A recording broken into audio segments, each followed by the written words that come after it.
Some lies don't start with words. They start with a question. You know that feeling when someone smiles, speaks softly, yet something inside you whispers, "This isn't right." The Stoics warned us long ago, liars don't attack directly. They make you doubt yourself. In this video, we'll expose the 5 questions liars use to control your mind and how to face them with the calm power of a Stoic. Stay till the end, because once you see these traps, you'll never fall for them again. It always starts with a smirk, a tone so calm it almost sounds reasonable. Why are you being so sensitive? That's how gaslighters test the waters. They stab, then smile, waiting to see if you'll bleed or apologize for feeling pain, because the moment you start questioning your own perception, they've won. See, this question isn't about your emotions. It's about control. Hidden beneath it lies the real message: you're overreacting. The problem isn't me, it's you. And suddenly, you begin to doubt what you saw, what you heard, what you felt. You replay the moment in your head. Maybe I was too harsh. Maybe it's my fault. That's the first fracture, when your awareness turns against you. A liar loves that moment because it means they don't need to convince you anymore. You'll start doing it for them. But the Stoics, they saw through this centuries ago. Epictetus said, "It's not what happens to you, but how you interpret it." Sensitivity to the Stoic isn't weakness, it's perception. It's the antenna of awareness that warns you when something feels off. And awareness is the first shield against deception. So when someone asks, "Why are you being so sensitive?" don't shrink. Don't explain yourself into a corner. Look them calmly in the eyes and say, "I'm not being sensitive. I'm being observant." Does that make you uncomfortable? That one sentence flips the entire power dynamic. You take back the frame. You remind them, it's not you who's overreacting. It's them who's uncomfortable with truth. The Stoic knows that peace doesn't mean staying silent when something feels wrong. It means standing still in clarity while others twist themselves in lies. Your emotions aren't your enemy. They're signals, and the wise man listens before the noise of doubt drowns them out. Because once you see manipulation for what it is, it loses its grip. And that calm stare, that quiet confidence, terrifies the liar more than anger ever could. They wanted to make you question yourself. Instead, you made them question their control. And that is where your power begins. But liars don't stop there. When they realize they can't shake your awareness, they try something softer, something that sounds like trust, but feels like a leash. The next question they ask is even more dangerous. "You trust me, right?" You trust me, right? It sounds gentle, harmless, almost like a plea for reassurance. But beneath that softness hides the oldest trick in manipulation, the demand for blind faith. It's not a question. It's a test. And you're not meant to pass. You're meant to surrender. Because when a liar asks for trust, it's rarely about honesty. It's about obedience. They want your faith without having to earn it. They want to skip the proof, the consistency, the time it takes to build something real. They want your yes, without the responsibility that comes after it. At first, it feels flattering. Someone wants you to trust them, to believe in them, but soon, that warmth becomes a leash. You start second-guessing your doubts, silencing your intuition, convincing yourself that mistrust makes you cruel. That's how you lose your balance. Not because they deceived you, but because you stopped listening to yourself. Epictetus once warned, "It is impossible for a man to learn what he thinks he already knows." Liars use this exact weakness. They convince you that questioning them is betrayal. And once you accept that logic, they no longer have to hide anything. You'll protect their lies just to prove your loyalty. But the Stoic knows, true trust isn't built by words. It's earned by consistency. It's not a gift you hand out of pity. It's a recognition of character tested by time. So the next time someone says, "You trust me, right?" don't answer immediately. Let silence sit between you, heavy, deliberate. Then ask calmly, "Trust is earned through consistency. Are you asking me to ignore my judgment?" That one question changes everything, because now you're not reacting, you're observing. You're no longer defending your loyalty, you're defining it. And the liar feels it. That quiet strength that doesn't need to justify itself. The Stoic doesn't refuse to trust, he simply refuses to rush it. He watches how people act when the world isn't watching them, because truth never fears scrutiny, only lies do. So when someone tries to use trust as a weapon, remember, you owe no one blind faith, not even those who claim to love you, especially not them. And when they realize their charm doesn't work, when their soft questions no longer pull your strings, they'll change tactics, they'll play the victim, they'll twist the story, and suddenly, you'll find yourself on trial for crimes you never committed. That's when the third question comes, sharp, defensive, and designed to flip the spotlight back onto you. Are you accusing me of something? Here it comes. The moment they lose control, their voice sharpens, their eyes narrow. Are you accusing me of something? It sounds like defense, but it's really attack disguised as outrage. Because when a liar senses you're waking up, that your silence isn't submission but observation, they panic. They need to flip the power dynamic fast, so they do what all manipulators do. They reverse the roles. Now you're the problem. You're the one being unfair, paranoid, ungrateful. The spotlight turns and suddenly you're on trial, forced to defend your intentions instead of questioning theirs. It's a clever trap. If you answer no, they win your compliance. If you answer yes, they win your guilt. Either way, the focus shifts from their actions to your reaction, and that's exactly what they want. Marcus Aurelius wrote, "The best answer to anger is silence." The Stoic understands this. He knows not every battle deserves a voice, because to fight on the liar's terms is to step into their illusion, a maze designed to exhaust you until you surrender your clarity. So when they snap, "Are you accusing me of something?" don't match their energy. Don't defend. Don't explain. Simply pause, a silence heavy enough to make them feel the weight of their own words. Then ask calmly, "Should I be?" That's it. 4 words. And the storm collapses, because now they're the one exposed.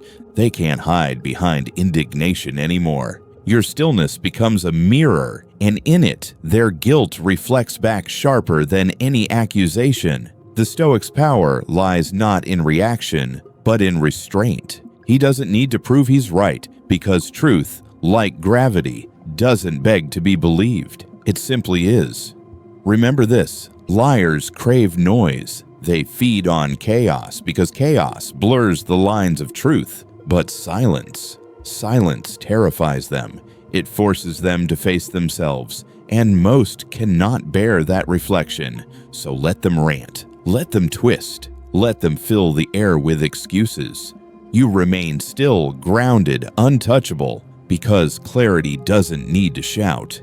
And in that moment, when their performance collapses under its own noise, you'll feel something rare, peace. The kind that doesn't come from winning the argument, but from never needing to fight it. But when silence doesn't break you, when your calm unnerves them more than anger ever could, they'll try one last manipulation wrapped in sweetness. They'll look into your eyes, smile sadly, and ask, "Would I ever lie to you?" They tilt their head, their voice softens again, almost tender. "Would I ever lie to you?" After the chaos, after the accusations, this question feels like calm after a storm. But it's not peace. It's performance. A calculated act meant to awaken your guilt for even doubting them. They know exactly what they're doing. By asking this, they flip the moral weight back onto you. You're no longer the person seeking truth. You're suddenly the villain for being suspicious. They look hurt, betrayed, innocent. And just like that, the liar wears the mask of the wounded. It's emotional theater, one they've rehearsed many times. They don't defend their honesty, they act it. They don't prove truth, they perform innocence. You hesitate because now it feels cruel to question them. You think, maybe I've gone too far, maybe I'm the problem.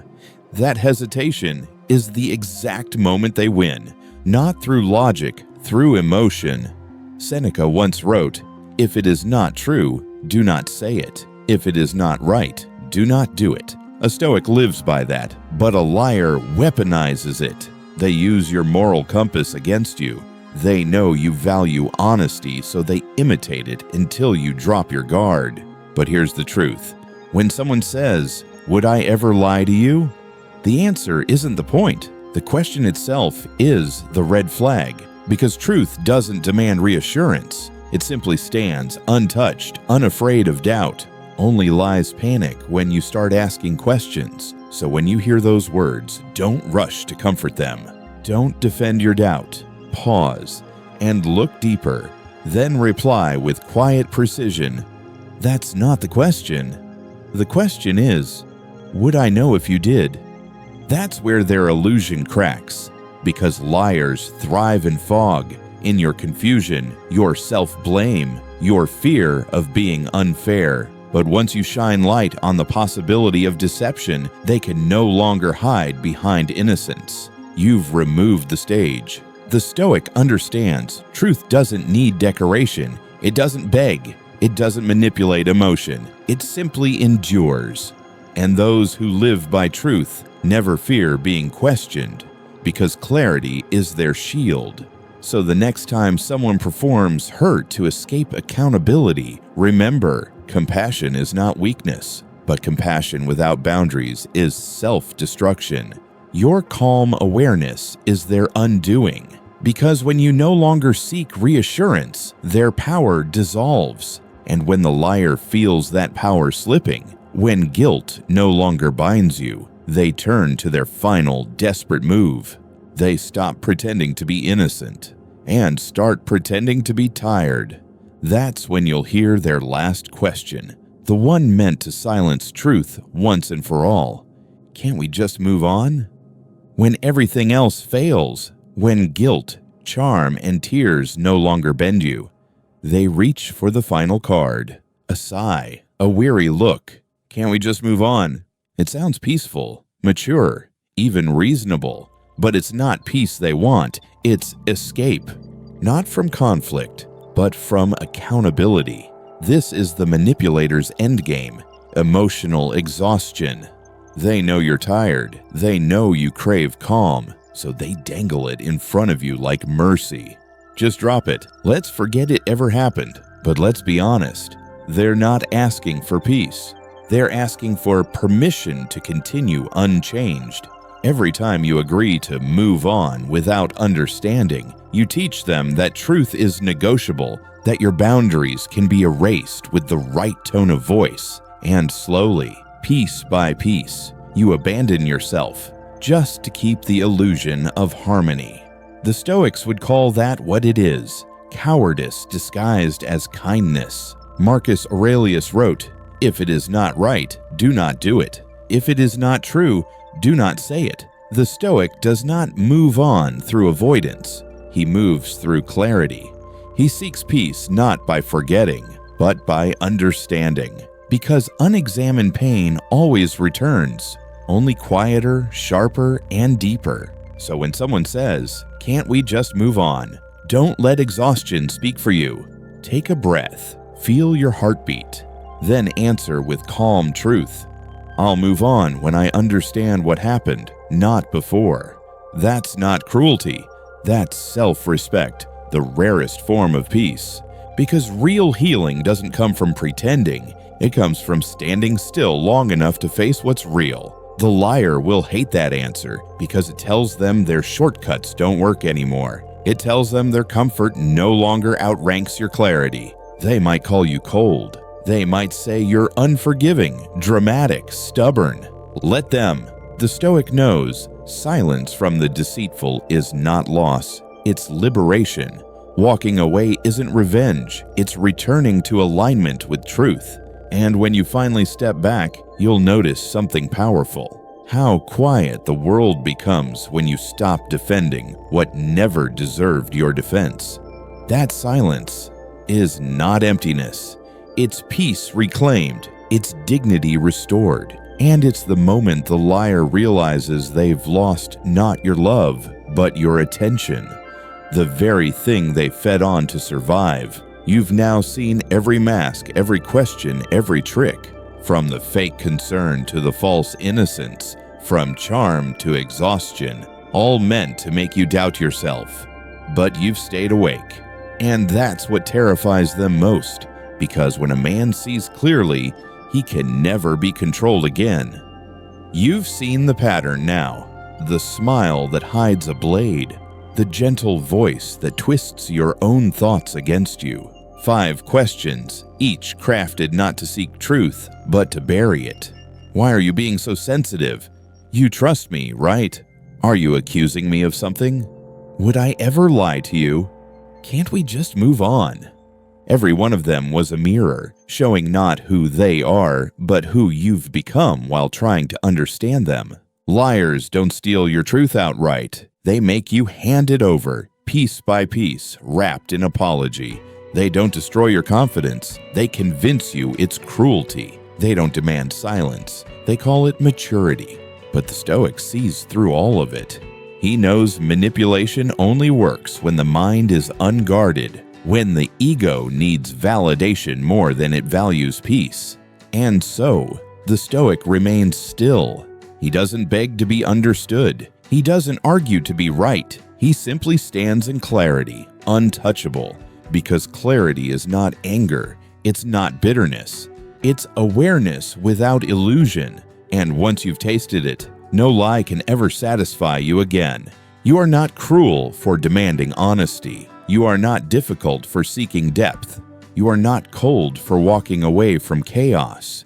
You are simply awake, and in a world built on deceit, the awake are feared. Remember this, truth doesn't shout. It doesn't need to. It waits, calm, eternal, unmoved, for you to return to it. And when you do, the noise of manipulation fades like static behind glass. So if someone ever tries to twist your perception again, don't fight them with rage. Don't chase closure from those who profit from confusion.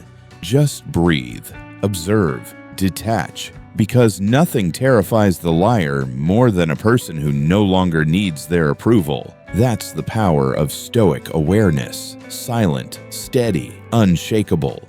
You've walked through every trap. You've seen every mask. Now it's time to reclaim your center. If this message speaks to you, if it echoes something deep inside that's been waiting to wake up, then share it, because someone out there is still trapped in a game they don't even know they're playing. And maybe your clarity could be the light they need.